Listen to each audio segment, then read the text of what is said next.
साथियों, मध्यकालीन भारत का इतिहास हम लोग लूसेंट के नवीनतम एडिशन से कर रहे हैं। अभी हम लोग पेज नंबर 31 पर हैं। चलिए,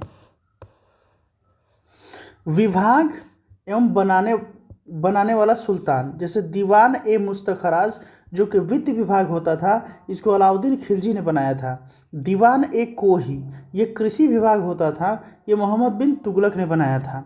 दीवान ए अर्ज ये सैन्य विभाग होता था, इसको बलबन ने बनाया था। दीवान ए बंदगान ये गुलाम से संबंधित था, और ये जो क्या था, फिरोज शाह तुगलक ने बनाया था।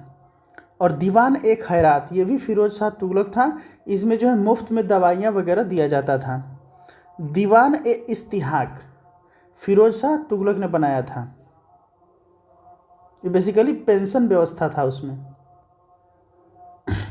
साम्राज्य के विभिन्न भागों में चल रही गतिविधियों की पूर्ण जानकारी के लिए दूतों की नियुक्ति की जाती थी। ये दूत वरीद कहलाते थे। वरीद शासक के सबसे ज़्यादा विश्वास पात्र लोग ही मुख्य वरीद के पद पर नियुक्त किए जाते थे। लोक निर्माण विभाग की स्थापना फिरोज तुगलक ने की थी। यह विभाग नहरों तथा सार्वजनिक भवनों का निर्माण करता था। लोक निर्माण विभाग आज भी जो है प्रचलन में है और सरकारी काम करता है। सल्तनत अनेक प्रांतों में बटा हुआ था, जिसे इक्ता या सूबा कहा जाता था। यहाँ का शासन नायब या वली या मुक्ति द्वारा होता था। प्रांत का इक्ताओं को सिक्कों जिलों में विभाजित किया गया था, जहाँ का प्रमुख अधिकारी सिकदार होता था, जो एक सैनिक अधिकारी था। सिकदार एक सैनिक अधिकारी होता था। राजस्व को कर कहा जाता है और कर व्यवस्था। उस्र मुसलमानों से लिया जाने वाला भूमि कर था। उस्र खराज गैर मुसलमानों से लिया जाने वाला भूमि कर था। ज़कात मुसलमानों पर धार्मिक कर था। संपत्ति का ये 40% हिस्सा था, 40वां हिस्सा था। जजिया गैर मुसलमानों पर धार्मिक कर। नोट खम्स यह लूटे हुए धन खानों अथवा भूमि में गड़े हुए खजानों से प्राप्त संपत्ति का 1/5 भाग था, जिस पर सुल्तान का अधिकार था, तथा शेष 4/5 भाग पर उसके सैनिकों अथवा खजाने को प्राप्त करने वाले व्यक्ति का अधिकार होता था। परंतु फिरोज तुगलक को छोड़कर अन्य सभी शासकों ने 4/5 हिस्सा स्वयं अपने लिए रखा। सुल्तान सिकंदर लोदी ने गड़े हुए खजानों में से कोई हिस्सा नहीं लिया। सुल्तान सिकंदर लोदी ने गड़े हुए खजानों में से कोई हिस्सा नहीं लिया, और कुछ लोग जो है 4/5 हिस्सा लिया और कुछ लोग जो है 1/5 हिस्सा लिया।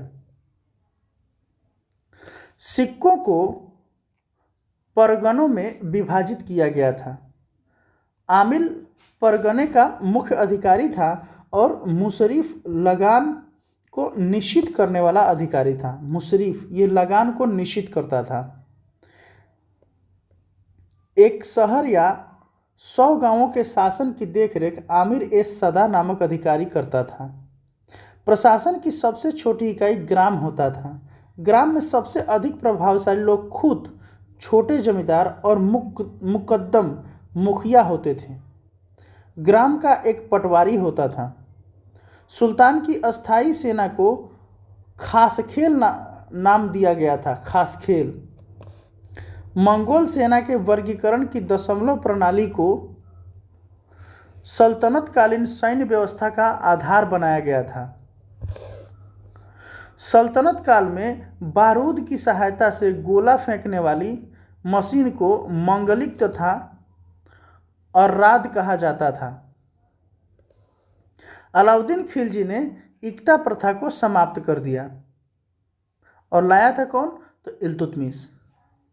इक्ता प्रथा की दोबारा शुरुआत फिरोज तुगलक ने की थी। सल्तनत काल में अच्छी नस्ल के घोड़े तुर्की, अरब, रूस से मंगाए जाते थे। हाथी मुख्यतः बंगाल से मंगाए जाते थे। सल्तनतकालीन कानून शरीयत, कुरान एवं हदीस पर आधारित था। आइए दोस्तों, ये जो कुछ इंपॉर्टेंट टेबल इसको देख लेते हैं। 10 अश्वरोही बराबर 1 सर ए खेल और 10 सर ए खेल बराबर 1 सिपह ए सालार होता था। 10 सिपह ए सालार बराबर 1 अमीर होता था। 10 अमीर बराबर 1 मलिक होता था और 10 मलिक बराबर 1 खान होता था। ये सब जो है पोस्ट हैं। स्थान प्रसिद्धि के कारण, जैसे कि सरस्वती अच्छी किस्म के चावल के लिए प्रसिद्ध था। अनहिलवाड़ व्यापारियों का तीर्थ स्थल के रूप में जाना जाता है।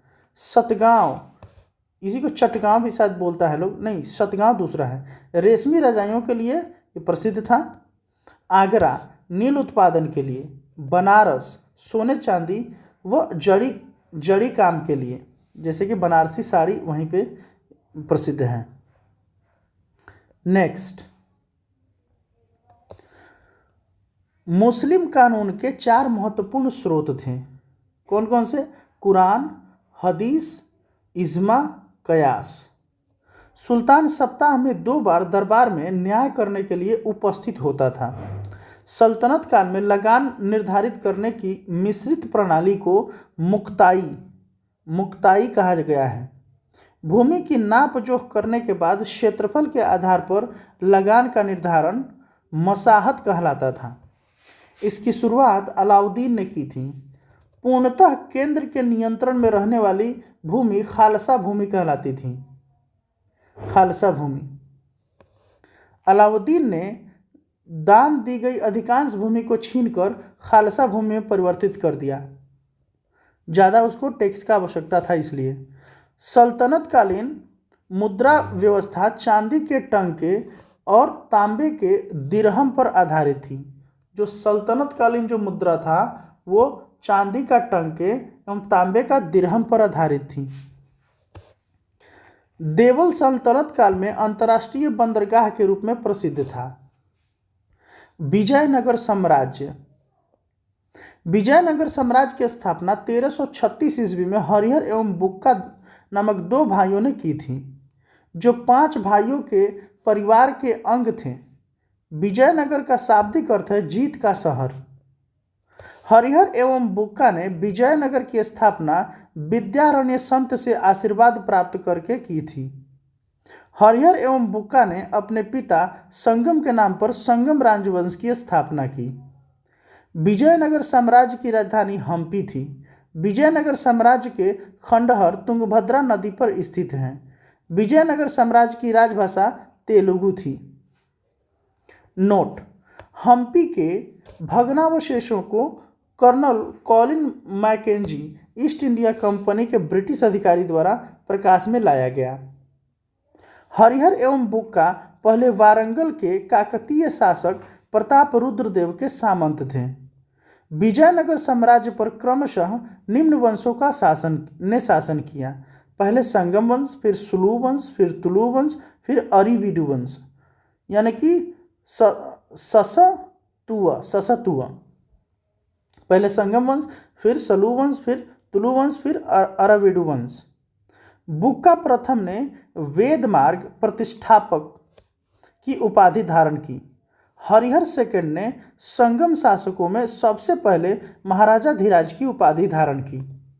इटली का यात्री निकोलस कांटी विजयनगर की यात्रा पर देवराय प्रथम। इटली का जो यात्री निकोलस कांटी था विजयनगर की यात्रा पर देवराय प्रथम के शासनकाल में आया।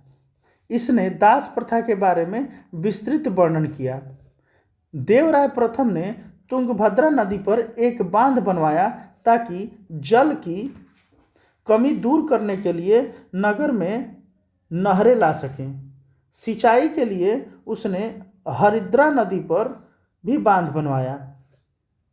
आइए टेबल्स को देख लेते हैं जो कि बहुत इंपॉर्टेंट हैं। संगम वंश के प्रमुख शासक हरिहर 1336 से 1356 ईस्वी तक रहा। बुक्का 1356 से 1377 ईस्वी तक रहा। ये संगम वंश के बारे में बात कर रहे हैं। हरिहर सेकंड ये 1377 से 1404 ईस्वी तक रहा। देवराय प्रथम ये 1406 से 1422 ईस्वी तक रहा। देवराय सेकंड 1422 से 1446 ईस्वी तक रहा। मल्लिकार्जुन 1446 से 1465 ईस्वी तक और विरूपाक्ष सेकंड 1465 से 1485 ईस्वी तक रहा। अष्टदिग्गज में शामिल कवि एवं रचना। अल्लसन्नी, जो अल्लसन्नी था ये मनुचरितम एवं अल्लसन्नी पेद्दन जो कवि था ये मनुचरितम एवं हरि कथासार लिखा था, इसकी रचना थी। नंदितिम ये परिजात हरण की रचना किया था। भट्टमूर्ति ये नरस भूपालियम और हरिचंद्रन लोपाख्यानम नामक रचना किया था। धूर्जति यह कलहस्ती महात्म्य धूर्जति ने लिखा था। और मल्लन ये राजशेखर चरित ये नामक ये रचना किया था। और अच्युतराज ये सकल कथासार संग्रह एवं रामाभ्युदयम नामक रचना किया था। जो अच्युतराज रामचंद्र था ये सकल कथासार संग्रह एवं रामाभ्युदयम लिखा था। पिंगाली सूरत जो है ये राघव पांडिय लिखा था नामक रचना किया था। और तेनाली रामकृष्णन ये पांडुरंग महात्म्य लिखा था। पूछता है कि तेनाली रामन किसके दरबार में था, रहता था? कृष्णदेवराय के। तेलुगु के 5 महाकाव्य एवं रचनाकार, जैसे अमुक्त माल्यद ये कृष्णदेवराय के द्वारा लिखा गया। मनुचरितम ये अल्लसन्नी पेद्दन के द्वारा लिखा गया। और वसुचरितम ये भट्टमूर्ति के द्वारा लिखा गया। और राघव पांडवीयमु ये पिंगली सूरत के द्वारा लिखा गया। और पांडुरंग महात्म्य ये तेनाली रामकृष्ण के द्वारा लिखा गया। आइए दोस्तों आगे देखते हैं। संगम वंश का सबसे प्रतापी राजा देवराय द्वितीय था। इसे इमाडी देवराय भी कहा जाता था। फारसी राजदूत अब्दुल रजाक देवराय सेकंड के शासनकाल में विजयनगर आया था। इसके अनुसार विजयनगर में पुलिस वालों का वेतन वेश्यालय की आय से दी जाती थी। तेलुगु कवि श्रीनाथ कुछ दिनों तक देवराय सेकंड के दरबार में रहे। फरिश्ता के अनुसार देवराय सेकंड ने अपनी सेना में 2000 मुसलमानों को भर्ती किया था एवं उन्हें जागीरें दी थी। एक अभिलेख में देवराय सेकंड को गजबेटकर यानी कि हाथियों का शिकारी कहा गया है। देवराय सेकंड ने संस्कृत ग्रंथ महानाटक सुधा निधि एवं ब्रह्मसूत्र पर भाष्य लिखा है, पढ़ा लिखा आदमी था। मल्लिकार्जुन को प्रौढ़ देवराय भी कहा जाता था। सालूब नरसिंह ने विजयनगर में दूसरे राजवंश सालूब वंश 1485 से 1506 ईस्वी की स्थापना की। तुलु वंश 1505 से 1565 ईस्वी की स्थापना वीर नरसिंह ने की थी। तुलु वंश का महान शासक कृष्णदेवराय था। वह 8 अगस्त 1509 ईस्वी को शासक बना। सालू तिम्मा कृष्णदेवराय का योग्य मंत्री एवं सेनापति था। बाबर ने अपनी आत्मकथा बाबरनामा में कृष्णदेवराय को भारत का सर्वाधिक शक्तिशाली शासक बताया है। कृष्णदेवराय के शासनकाल में पुर्तगाली यात्री डोमिंगो पायस विजयनगर आया था। कृष्णदेवराय ने पुर्तगालियों को भट्टकल में किला बनाने की अनुमति दी थी। कृष्णदेवराय के दरबार में तेलुगु साहित्य के 8 सर्वश्रेष्ठ कवि रहते थे, जिन्हें अष्टदिग्गज कहा जाता था।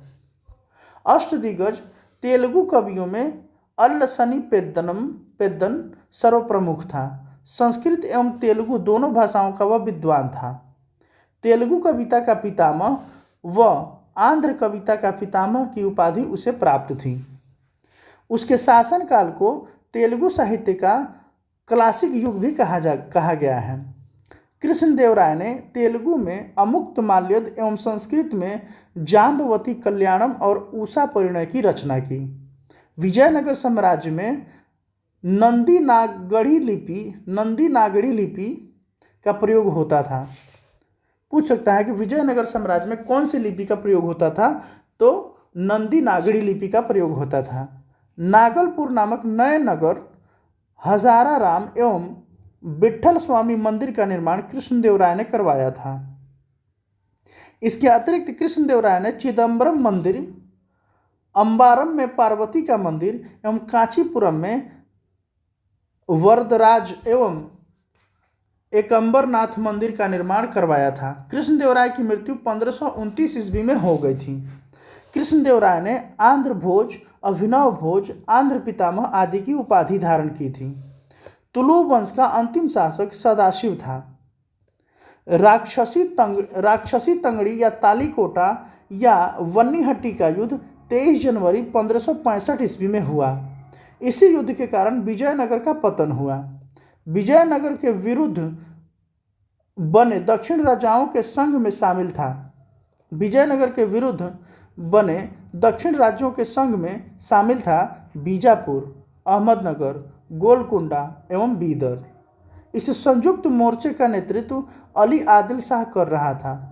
तालीकोटा के युद्ध में विजयनगर का नेतृत्व राम राय कर रहा था। विजयनगर के राजाओं और बहमनी के सुल्तानों के हित 3 अलग अलग क्षेत्रों में आपस में टकराते थे। तुंगभद्रा के दोआब में, कृष्णा गोदावरी के कछार में और मराठवाड़ा के प्रदेश में। तालीकोटा युद्ध के बाद सदाशिव ने तिरुमल के सहयोग से पेनुकोंडा को राजधानी बनाकर शासन करना प्रारंभ किया। विजयनगर के चौथे राजवंश अराविडु वंश 1570 से 1672 ईस्वी की स्थापना तिरुमल ने सदाशिव को अपदस्थ कर पेनुकोंडा में किया।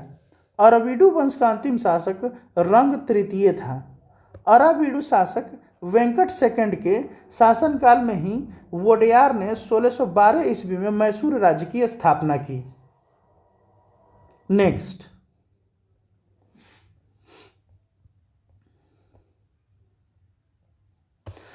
विजयनगर साम्राज्य की प्रशासनिक इकाई का क्रम घटते हुए इस प्रकार था। प्रांत, जिसे मंडल कहा जाता था। कोट्टम या वलनाडु, जिसे जिला कहा जाता था। नाडु, जिसे मेला ग्राम 50 गांव का समूह मेला ग्राम होता था, जिसे नाडु कहा जाता था। और उसके सबसे नीचे जो उर होता था, जो ग्राम कहलाता था। विजयनगर कालीन सेना नायकों को नायक कहा जाता था। नायक वस्तुतः भू सामंत थे, जिन्हें राजा वेतन के बदले अथवा उनकी अधीनस्थ सेना के रख रखाव के लिए विशेष भूखंड दे देता था, जो अमरम कहलाता था। आयंगर व्यवस्था प्रशासन को सुचारू रूप से संचालित करने के लिए प्रत्येक ग्राम को एक स्वतंत्र इकाई के रूप में संगठित किया गया था। इस ग्रामीण इकाइयों पर शासन हेतु 12 प्रशासकीय अधिकारियों की नियुक्ति की जाती थी, जिनको सामूहिक रूप से अयंगर कहा जाता था। ये अवैतनिक होते थे, यानी कि इन्हें वेतन नहीं दिया जाता था। इनकी सेवाओं के बदले सरकार इन्हें पूर्णतः लगान मुक्त, कर मुक्त भूमि प्रदान करती थी। इनका पद अनुवांशिक होता था। वह इस पद को बेच या गिरवी रख सकता था। ग्राम स्तर की कोई भी संपत्ति इन अधिकारियों की इजाज़त के बगैर न तो बेची जा सकती थी और न ही दान में दी जा सकती थी। आइए इस टेबल को पढ़ते हैं। विजयनगर आने वाला प्रमुख विदेशी यात्री देश, काल, शासक, यानी कि निकोलो कोंटी इटली देश का था। यह 1420 में आया और देवराय प्रथम का यहाँ पे शासन था। अब्दुल रजाक फारस का निवासी था। 1442 ईस्वी में देवराय सेकंड के शासनकाल में आया था। नोनिज पुर्तगाल का शासक था। 1535 ईस्वी में अच्युत राय के शासनकाल में आया था। डोमिंग पायस पुर्तगाल का निवासी था। 1515 ईस्वी में कृष्णदेवराय के शासनकाल में आया। बारबोसा पुर्तगाल का निवासी था। 1515-16 में कृष्णदेवराय के दरबार में आया था। कर्णिक नामक अयंगर के पास जमीन के क्रय विक्रय से संबंधित समस्त दस्तावेज होते थे। विजयनगर साम्राज्य की आय का सबसे बड़ा स्रोत लगान था। भू राजस्व की दर उपज का 1/6वां भाग था। विवाह कर वर एवं वधू दोनों से लिया जाता था। विधवा से विवाह करने वाले इस कर से मुक्त थे। उम्बली ग्राम में विशेष सेवाओं के बदले दी जाने वाली लगान मुक्त भूमि भूधारण पद्धति थी। उम्बली। रत कोड़गे युद्ध में शौर्य का प्रदर्शन करने वाले मृत लोगों के परिवार को दी गई भूमि को कहा जाता था रत कोड़गे। कुट्टगी ब्राह्मण मंदिर या बड़े भूस्वामी जो स्वयं कृषि नहीं करते थे किसानों को पट्टे पर भूमि देते थे, ऐसी भूमि को कुट्टगी कहा जाता था। वे कृषक मजदूर जो भूमि के क्रय विक्रय के साथ ही हस्तांतरित हो जाते थे इसे कुदी कहलाते थे। युद्ध में वीरता दिखाने वाले पुरुषों के लिए गंड प्रेद नामक पैर में धारण करने वाले कड़े को सम्मान का प्रतीक माना जाता था। ये गोड़ में पहना जाता था, पैर में। कृष्णदेवराय के दरबार में महिला अंगरक्षिकाओं का वर्णन मिलता है। विजयनगर सैन्य विभाग कदाचार कहलाता था। विजयनगर का जो सैन्य विभाग था इसे कदाचार कहलाता था तथा इस विभाग का उच्च अधिकारी दंड नायक था या सेनापति होता था। टकसाल विभाग को जोरी खाना कहा जाता था। चट्टियों की तरह व्यापार में निपुण दस्तकार वर्ग के लोगों की वीर पंजाल कहा जाता था। उत्तर भारत से दक्षिण भारत में आकर बसे लोगों को बड़वा कहा जाता था। विजयनगर में दास प्रथा प्रचलित थी। मनुष्यों के क्रय विक्रय को वेश्यवर्ग कहा जाता था। पर्दा प्रथा का प्रचलन नहीं था विजयनगर में, परंतु सती प्रथा स्वैच्छिक विद्यमान थी, यानी जो चाहता है वो कर सकता था। बाल विवाह सामान्य प्रथा थी। मंदिरों में रहने वाली स्त्रियों को देवदासी कहा जाता था। इनको आजीविका के लिए भूमि या नियमित वेतन दिया जाता था। मंदिरों में रहने वाली जो स्त्रियों को देवदासी कहा जाता था, इनको आजीविका के लिए भूमि या नियमित वेतन दी जाती थी। आगे हम लोग करेंगे।